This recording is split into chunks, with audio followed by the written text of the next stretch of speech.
Hello everyone, welcome back to my channel. तो friends, पिछली video में मैंने आप लोगों के साथ शेयर किया था खेत की रस्म और जयमाला की रस्म। आज की वीडियो में मैं शेयर करूंगी फेरों का वीडियो और उसके साथ में जो भी रस्में होती हैं और मेरी एंट्री ससुराल में, वो सारी चीज़ें आपको देखने के लिए मिलेंगी। और साथ में कुछ ऐसी बातें भी मैं शेयर करना चाहती हूँ आप लोगों के साथ में, जो कि उस टाइम पर हुई थी। शादी के मंडप में से मेरी एक कीमती चीज़ चोरी हुई थी, मतलब चोरी कह लीजिए या फिर गायब कह लीजिए, गायब हुई थी। क्योंकि वो चीज़ मुझे बाद में पता चला था, 1-1.5 महीने बाद शादी के। तो वो चीज़ें आप लोगों के साथ शेयर करूँगी।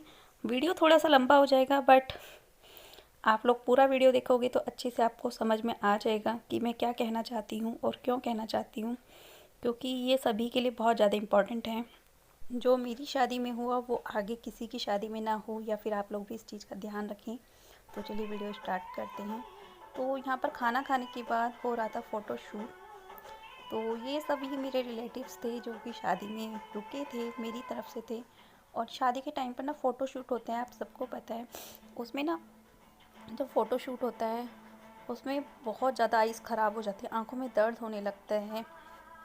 जो अलग अलग तरह के फ़ोटोग्राफ्स खींचते हैं ना, उनमें बहुत ज़्यादा आंखों में दर्द होता है। और अभी टाइम है फेरों का, तो यहाँ पर हो रहा है फेरों की तैयारी। तो यहाँ पर मेरे हस्बैंड बैठ चुके थे मंडप में और मेरा आना बाकी था।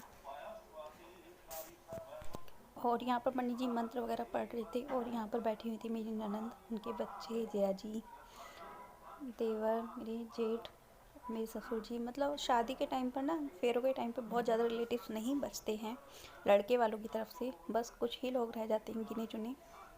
तो वही मेरी शादी में था। मेरे से ससुराल की तरफ से सिर्फ यही लोग रुके थे शादी के टाइम पर, ज़्यादा लोग नहीं थे। तो यहाँ पर पंडित जी और मेरे मामा जी बैठे हुए हैं।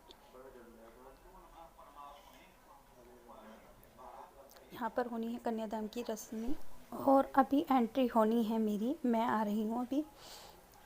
हमारे यहाँ पे क्या है ना कि अब क्या होता है कि जो शादी का जोड़ा होता है, जो लहंगा होता है, उसी में फेरे हो जाते हैं, लड़की चेंज नहीं करती है। बट हमारे टाइम में क्या होता था कि फेरों के टाइम पर साड़ी पहनकर ही बैठते थे, और ये साड़ी होती थी मामा की तरफ से।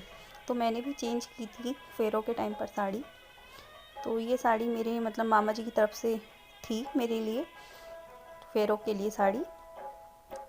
तो हमारे यहाँ पर यही होता है कि मामा जी के यहाँ की ही साड़ी पहनकर फेरों के लिए बैठती है लड़की। तो लेकिन आजकल लहंगा पहनकर ही लड़कियां बैठ जाती हैं फेरों के टाइम पर। एक ही जोड़े में शादी पूरी कंप्लीट हो जाती है ना, लेकिन हमारे टाइम में ऐसा नहीं था।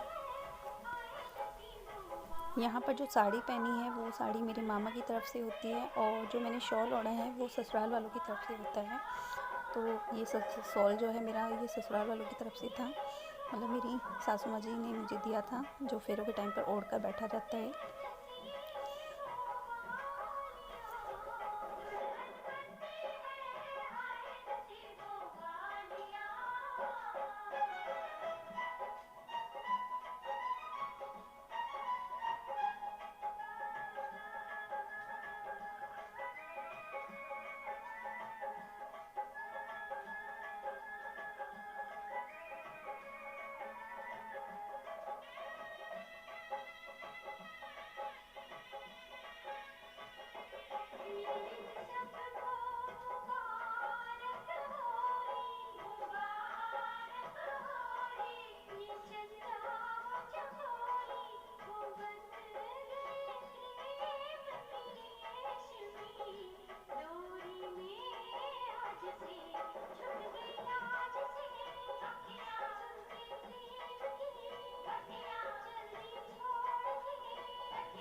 और यहाँ पर शुरू हो गई है एक रस्म।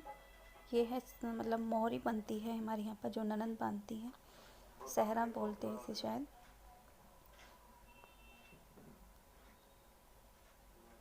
तो ये मेरी ननद बांध रही थी और उसके बाद चुनरी उड़ाएंगी।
और यहाँ पर मेरी ननद उड़ा रही थी मेरी चुनरी।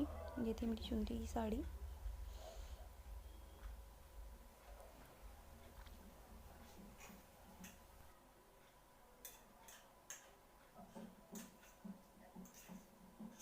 और यहाँ पर ना मेरी दीदी गांठ बांध रही थी, गठबंधन कर रही थी।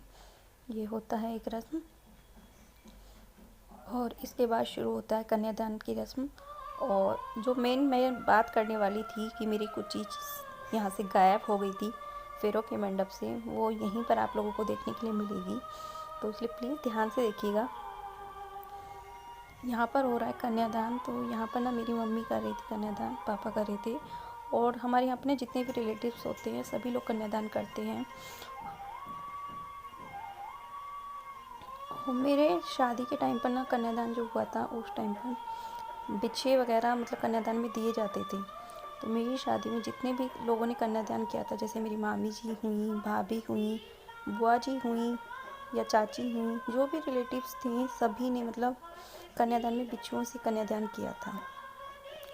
और वो मुझे इसलिए याद है क्योंकि जब मैंने शादी की शॉपिंग की थी तो मेरी चाची ने मेरी पसंद के बिछुए मुझे ख़रीदे थे और बोला था कि कन्यादान में मैं तुम्हें दूंगी।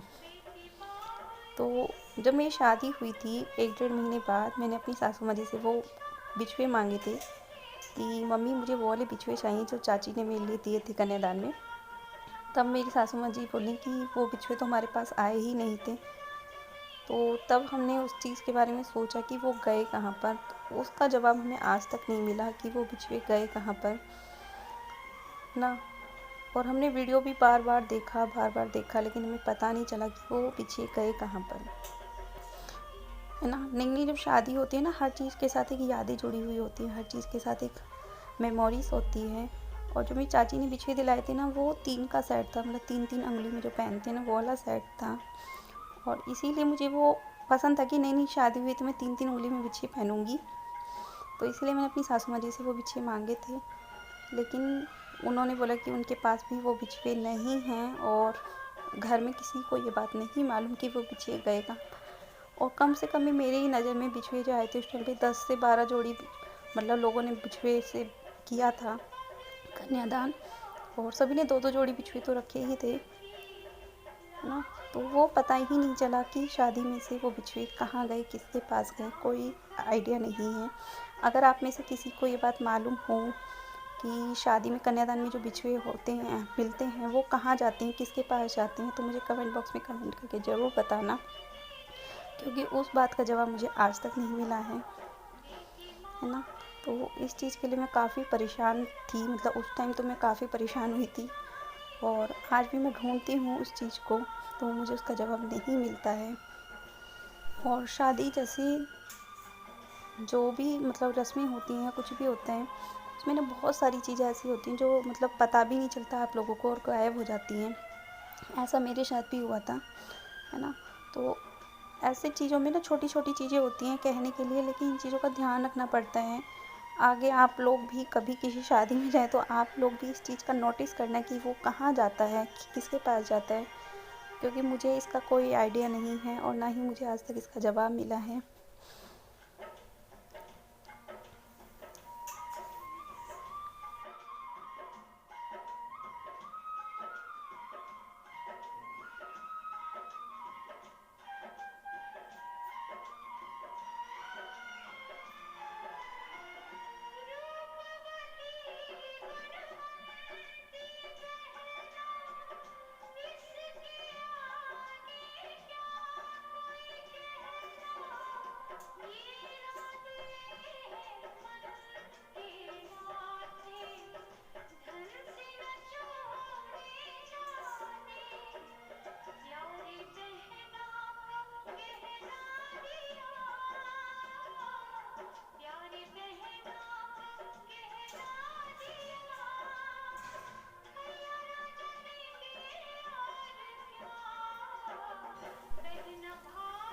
और अभी आप लोग देखोगे कि यहाँ पर ना मेरे चाचा जी ने कन्यादान के जो भी पैसे थे, जो सामान था, वो उठा कर दिया किसी को, बट ये पता नहीं है किसके हाथ में दिया, कहाँ गया, कोई आइडिया नहीं है ना। हमने बाद में चाचा जी से पूछा भी था कि आपने किसके हाथ में दिया था, तो उन्हें कोई याद नहीं था कुछ भी, क्योंकि शादी के टाइम पे ना इतने सारे काम होते, इतनी सारी जिम्मेदारी होती हैं, उन्हें कोई आइडिया नहीं था कि किसके पास गया, किसको दिया।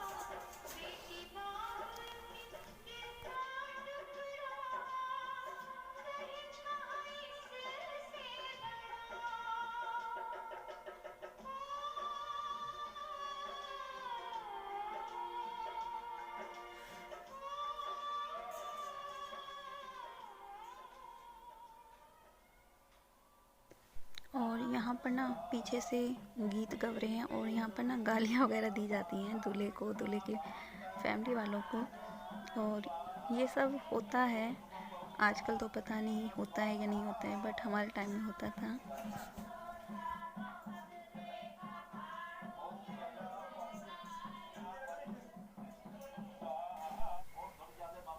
और यहाँ पर हो रहा है हमारा गठबंधन, तो ये मेरी ननंद हैं जो कर रही हैं गठबंधन। ये मोस्ट इम्पॉर्टेंट होता है पार्ट शादी का।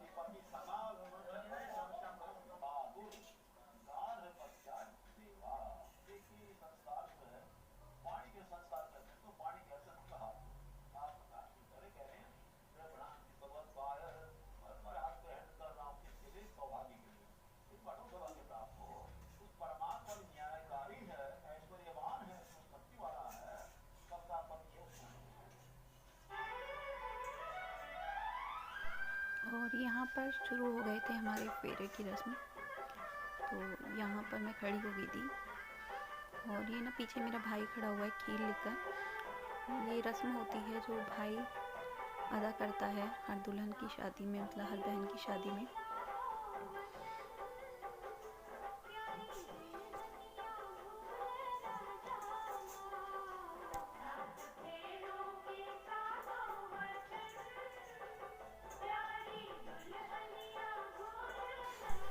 और यहाँ पर ना मेरा जो चुंदरी थी वो परेशान कर रही थी, बार बार निकल रही थी, तो यहाँ पर पिन लगाकर एक मतलब गुजलट जैसा बना दिया था अच्छे से दीदी ने। और फेरों के टाइम की एक बात बताऊँ मैं आपको, ज़्यादातर पंडित क्या करते हैं, 3.5 फेरे डलवाते हैं आजकल के जो पंडित होते हैं, और हमारे टाइम में भी 3.5 फेरे ही हमारे पंडित जी ने बोला था, लेकिन हमारे पूरे फेरे हुए थे 7 फेरे। और उसके पीछे रीज़न था कि मेरे हस्बैंड ने सुना नहीं था कि रुकना है और हम लोग आगे चल दिए थे, तो पंडित जी ने बोला कि अब पीछे मत आओ, अब पूरे फेरे कंप्लीट करो। तो इस तरह से हमारे 7 फेरे कंप्लीट हुए थे ना। लेकिन आजकल के पंडित जी ना आधे अधूरे फेरे कराते हैं, 3.5 फेरे होते हैं।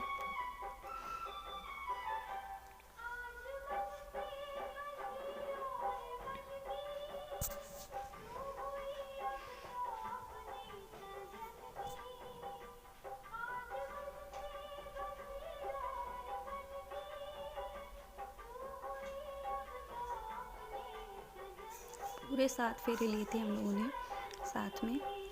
और ये ना रस्में ऐसी होती हैं ना जिनको अगर पूरा किया जाए तो बड़ी खुशी सी होती है। मुझे बहुत सुकून मिलता है कि हाँ, हमारे पूरे कंप्लीट फेरे हुए थे, 7 फेरे।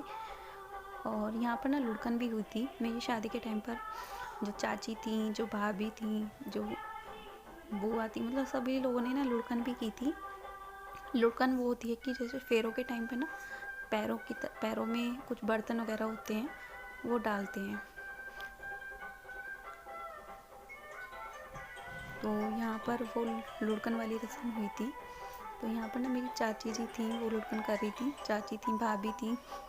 देखिए ये बर्तन फेंक रही है ना, तो ये होता है लुढ़कन। और ये 7 बर्तन होते हैं, जो मतलब जैसे गिलास हो गई, प्लेट्स हो गई, या कोई कटोरी से करता है, तो ये होड़ रहती है कि दूल्हे के पैरों में लगना चाहिए वो, तो इसको लुढ़कन बोला जाता है। कई बार तो बहुत ज़्यादा ज़ोर से भी लग जाता है दूल्हे की, तो उसमें थोड़ा सा डर लगता है, रिस्की होता है थोड़ा सा, बट ये हंसी मजाक चलता है शादी के टाइम पर। आप लोग मुझे बताना कमेंट बॉक्स में कमेंट करके किस किस के यहाँ पर होती है लुढ़कन।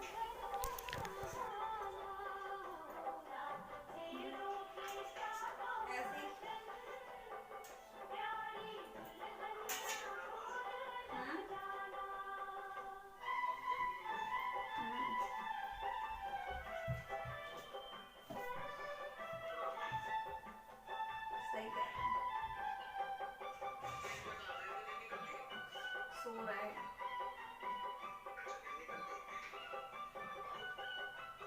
मैगी बना के खाई उसने।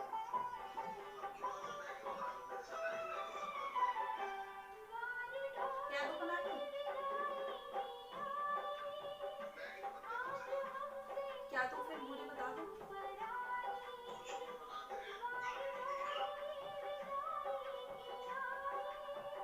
चाय ब्रेड दूंगी।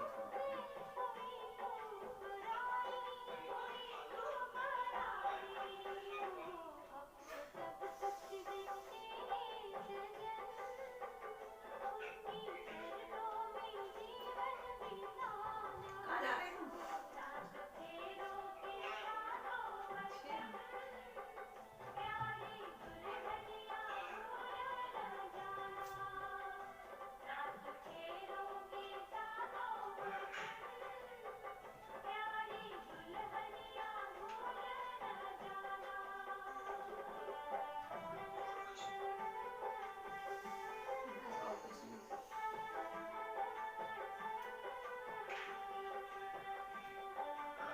थोड़ी देर बाद बात करूँगी।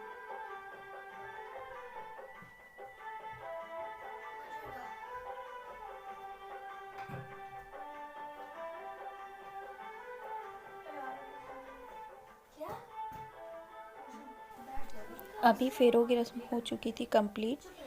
तो यहाँ पर मांग भरी जा रही थी। तो हमारे यहाँ पर ना लड़का जो मांग भरते हैं वो अंगूठी से भरी जाती है।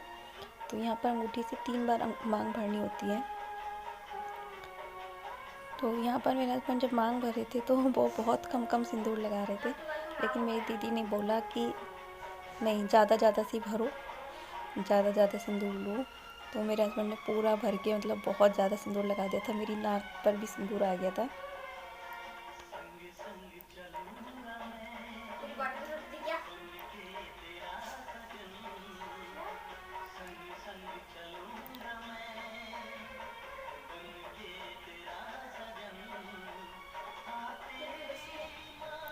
यहाँ पर ना सिंदूर मेरी नाक पर आ गया था। कहते हैं नाक पर सिंदूर गिरना अच्छा होता है, शुभ माना जाता है।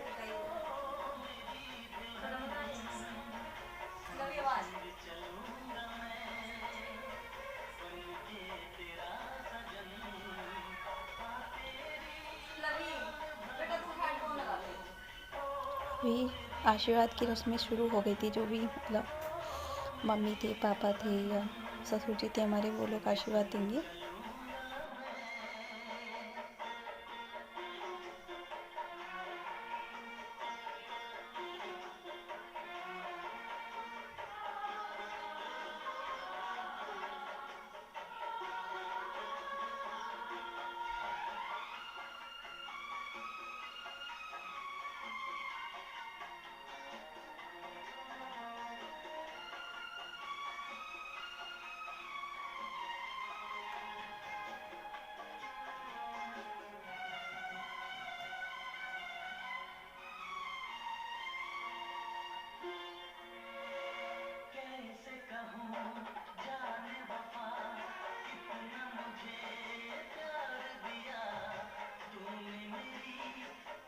और यहाँ की रस्म कंप्लीट होने के बाद हम लोग जा रहे हैं एक और रस्म निभाने के लिए। वो होती है छंद गाए जाते हैं, छंद वाली रस्म।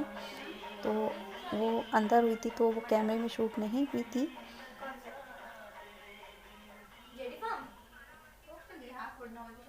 अभी हो रही कंगने वाली रस्म। तो हमारे यहाँ पर कंगना खेला जाता है। यहाँ पर क्या होता है कि दूल्हा और दुल्हन एक दूसरे के हाथ में बंधा हुआ कंगना खोलते हैं। तो एक हाथ से खोलते हैं, मतलब दूसरा हाथ नहीं लगाना होता है। तो यहाँ पर वही मैं खोल रही थी। तो मैंने तो एक हाथ से कंगना उनका खोल दिया था अपने हस्बैंड का, बहुत आराम से खुल गया था। बट मेरे हस्बैंड नहीं खोल पाए थे, उन्हें बहुत टाइम लगा था खोलने में। और यहाँ पे ना भाभी का, सालियों का, सबका ना मजाक भी चल रहा था साथ साथ में। ये जो रस्म होती है ना, हमारे यहाँ पे भाभी कराती हैं। तो यहाँ पर मेरी ताऊ जी की बहू थी, वो रस्म करा रही थी। तो यहाँ पर मैंने कंगना खोल दिया था। अभी मेरे हस्बैंड की बारी थी कंगना खोलने की। तो यहाँ पर ना रुमाल को लेकर कुछ चल रहा था आपस में, हंसी मजाक। यहाँ पर ना मेरे हस्बैंड खोल रहे थे और मेरी भाभी ने ना बहुत ज़्यादा गांठें लगा दी थी, इतनी ज़्यादा गांठें लगा दी थी कि मेरे हस्बैंड खोलते खोलते थक गए थे पर उनसे गांठें नहीं खुल पा रही थी।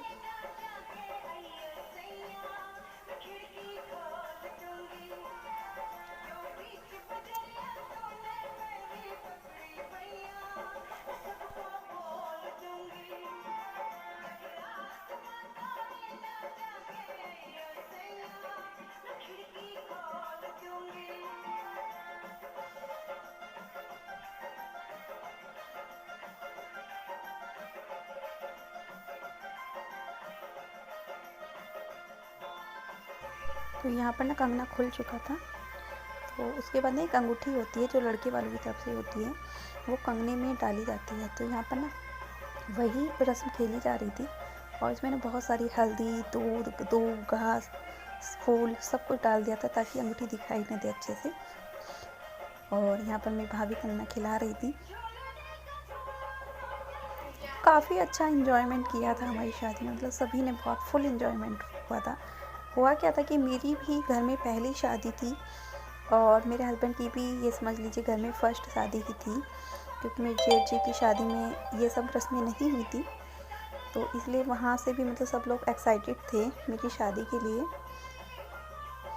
तो यहाँ पर ना कंगनी में जो अंगूठी डाली जाती है, वो कहते हैं कि जो भी कोई जीतता है घर में उसी की चलती है ज़्यादा।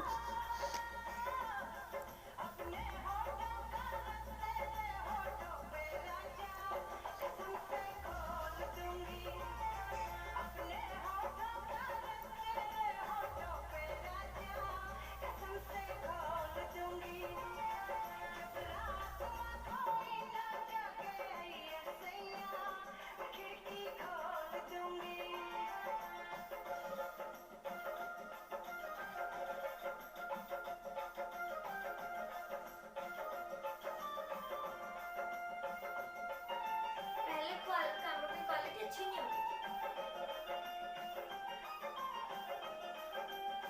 यहाँ पे, अंधेरा हो रहा था उस टाइम पे, सुबह का टाइम था, 4-5 बजे। कंगना खेलने की रस्म के बाद होती है मुट्ठी खोलने की रस्म। तो यहाँ पर एक दूसरे की ना मुट्ठी खोलते हैं। तो यहाँ पर मैं अपने हस्बैंड की मुट्ठी खोल रही थी और फिर बाद में मेरे हस्बैंड मेरी मुट्ठी खोल रहे थे।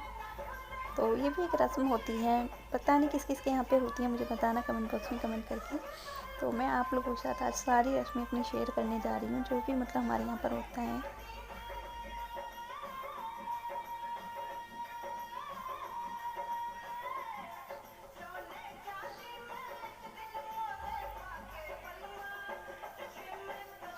तो यहाँ पर मुट्ठी खोलने वाली रस्में हो गई थी और उसके बाद एक और रस्म की तैयारी शुरू हो गई थी। अभी जो बारी आती है जूते चुराई, मतलब इसी जगह पर जूतों की जो रस्म होती है ना, जूते चुराई वाली, वो जूते काम में आते हैं, है ना। वो चीज़ें शूट नहीं हुई थी यहाँ पर, बट यहाँ पर ना मेरी सिस्टर वही बातें कर रही थी आपस में कि जूते चाहिए, जूते चुराई के लिए। लेकिन यहाँ पर ना मेरे हस्बैंड ने अपने जो मेरी नंदोई थे उनके जूते पहन लिए थे और उसी से ये रस्म कंप्लीट की थी। तो यहाँ पर क्या होता है, इस तरह के ना कसोरे टाइप के हो जाते हैं, जो कि मतलब कुम्हार के यहाँ से लाए जाते हैं और उनको पैर से फोड़ना होता है। तो यहाँ पे ना ये रस्म करती है हमारे यहाँ पर भाभियाँ। जूते चुराई की रस्म जो होती है ना, जूते जूते ढूंढ रहे थे जूते। तो यहाँ पर मेरी भाभी लेकर खड़ी हुई थी, बैठी हुई थी डंडा।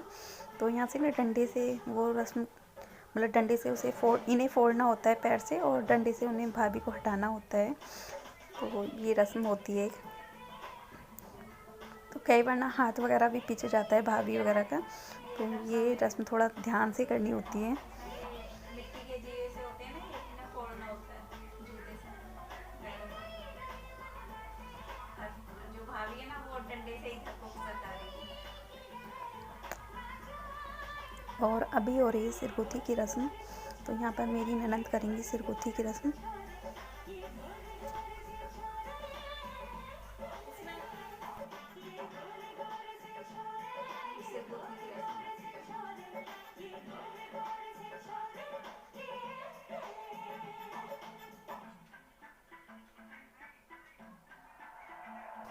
और यहाँ पर हो रही है छुआई की रस्म, जो कि करती हैं हमारे यहाँ पर मम्मी। तो मम्मी मेरी बैठी हुई थी, छुआई की रस्म कर रही थी साथ में, और ननद कर रही थी सिरगुथी। तो दोनों रस्में साथ साथ ही होती हैं, एक ही जगह पर होती हैं मंडप के नीचे।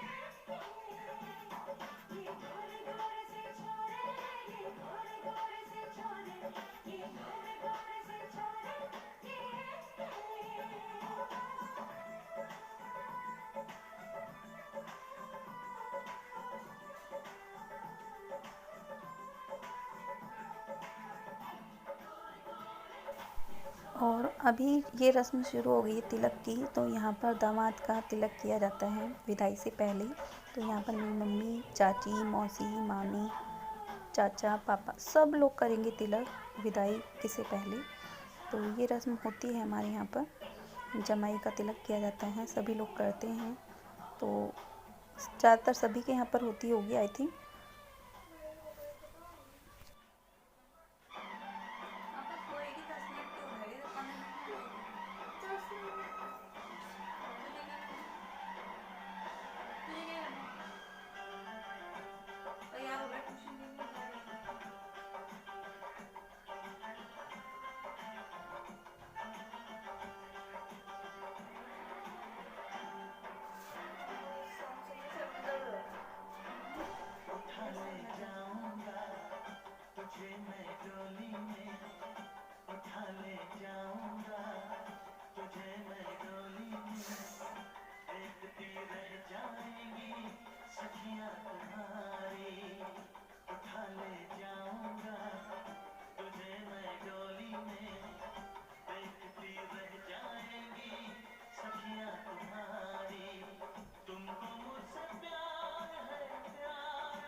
और तिलक करने के बाद बारी आती है विदाई की।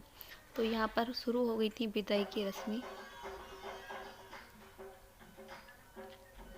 तो जो विदाई के टाइम गाना चलता है ना, इस गाने को सुनने के बाद अपने आप ही रोना आ जाता है। यही मेरे साथ भी होता है, जब भी मैं अपनी शादी की डीवीडी देखती हूँ ना, तो मुझे रोना आ जाता है। शादी के टाइम पे हालांकि मैं इतना नहीं रोई थी, क्योंकि मेरे लिए यहाँ के लोग अजनबी नहीं थे बिल्कुल भी ना। लेकिन मेरी जो चाची थी, उनका कहना था कि जब तक लड़की रोती नहीं है विदाई लगती नहीं है, मतलब दिया लिया लगता नहीं है शादी के टाइम पर। तो इसलिए थोड़ा सा चाची ने बोला कि थोड़ा सा रो तो वो मैं रोने लगी थी हल्का सा। जाहिर सी बात है, आप लोगों ने इतने साल अपनी फैमिली के साथ बिताए और एकदम से सब कुछ छोड़कर आप एक अनजान जगह पर आ जाओ, तो कैसा आपको फील होगा ना। तो वही चीज़ मेरे साथ भी थी, सबसे मैं मिल रही थी, बट मेरी आंखों में बहुत ज़्यादा आंसू नहीं थे, क्योंकि उस टाइम पर इतना ज़्यादा वो नहीं था मेरे को। क्योंकि जो उम्र थी ना उस टाइम, मेरी बहुत कम एज में शादी हो गई थी, लगभग 20 ईयर्स की थी मैं उस टाइम पर। आजकल जो लड़कियों की शादी होती है 24-25 साल की हो जाती है, उसके बाद ही लड़कियों की शादी होती है, बट मेरी शादी बहुत जल्दी हो गई थी। क्योंकि एक तो मैं घर में सबसे बड़ी थी, दूसरा आप लोग समझ सकते हो पापा की पूरी जिम्मेदारी थी। भाई के जाने के बाद पापा को ही हम दोनों सिस्टर की शादी करनी थी, इसीलिए पापा को था कि मैं अपने सामने ही दोनों की शादियां कर दूं।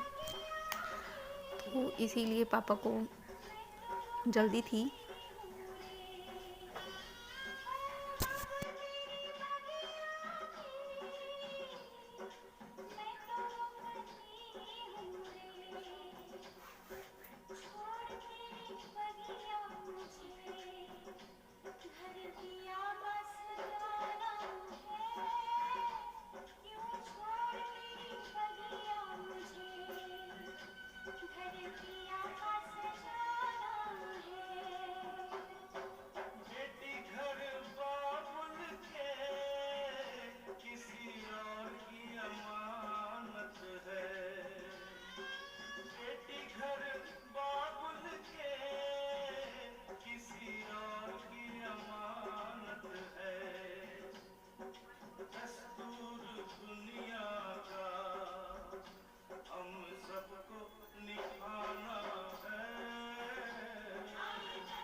और यहाँ पर ना मेरी सिस्टर और मेरा छोटा भाई, चाची जी का बेटा, वो लोग भी आ गए थे। और मैं अपनी छोटी सिस्टर से बहुत ज़्यादा प्यार करती थी, मतलब उससे बिछड़ने का दुख मुझे बहुत ज़्यादा था, बहुत ज़्यादा।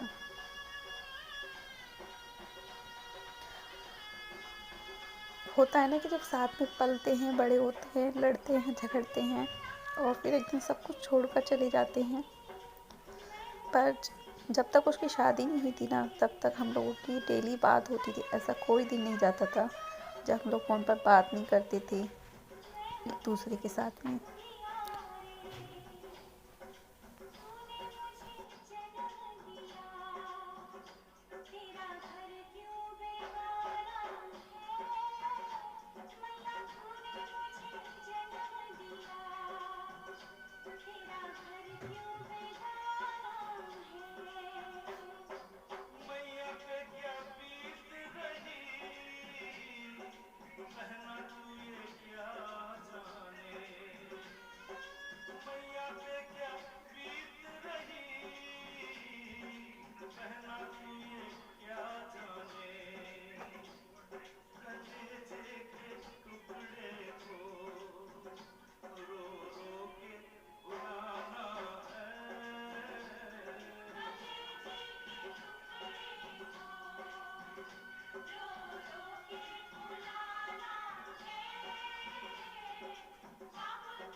यहाँ पर बारी आई गाड़ी में बिठाने की, तो हमारे यहाँ पर ना गाड़ी में मामा बिठाते हैं।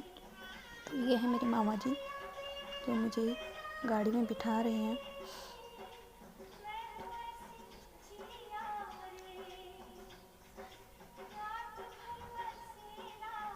कहते हैं कि मायके से मामा के कंधों पर डोली जाती है, लड़की की विदाई होती है।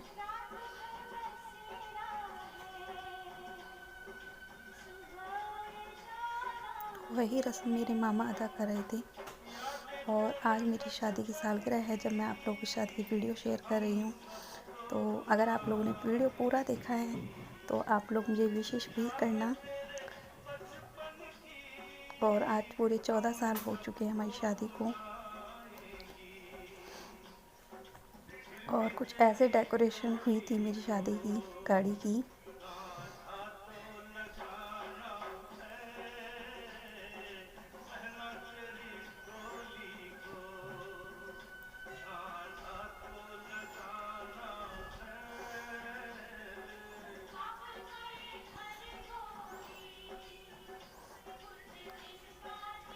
और अभी हो जाएगी मेरी विदाई। और उसके बाद यहाँ पर देखिए पैसे फेंके जाते हैं जो ससुर फेंकते हैं लड़की के।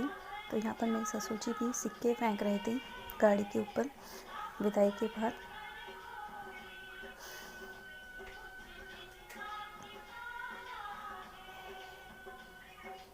और यहाँ पर पीछे मेरे चाचा जी खड़े हैं, वो फूलों से कर रहे हैं विदा। और अभी होगी मेरी एंट्री। ससुराल में एंट्री ज़्यादातर लोग कैमरे में दिखाते नहीं हैं, बट मेरा जो कैमरे वाला था उसने शूट किया था प्रॉपर जब एंट्री हुई थी। ज़्यादातर केवल विदाई ही दिखाते हैं कैमरा वाले, और जो एंट्री होती है दुल्हन के घर में वो नहीं दिखाते। तो अभी मैं घर में एंटर कर चुकी थी। तो यहाँ पर द्वार रुकाई की रस्म होती है जो कि ननंद करती हैं। तो यहाँ पर मेरी ननंद कर रही थी आरता।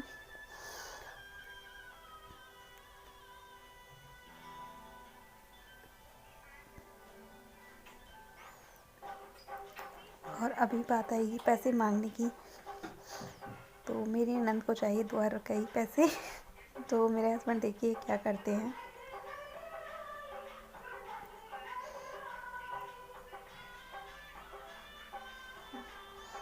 ये देखिए 50 का एक नोट निकाल कर दिया द्वार रुकाई। उसके बाद मेरी ननंद नहीं मानी तो फिर दूसरा नोट भी निकाल कर दिया। उसके बाद में मेरी ननंद नहीं मानी तो फिर एक और नोट निकाल कर दिया।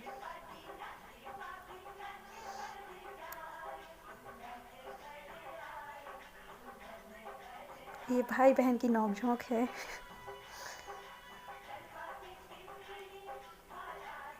जिसको देखकर मैं भी हंस पड़ी थी कि कैसे कंजूस पति मिले हैं। तो ये है मेरी ससुराल। तो आई होप आपको वीडियो पसंद आया होगा, और वीडियो पसंद आया हो तो वीडियो को लाइक और मेरी एनिवर्सरी विश जरूर कीजिएगा। तो चलिए फिर इसी के साथ करते हैं वीडियो का एंड और मिलते हैं अपने नेक्स्ट वीडियो में।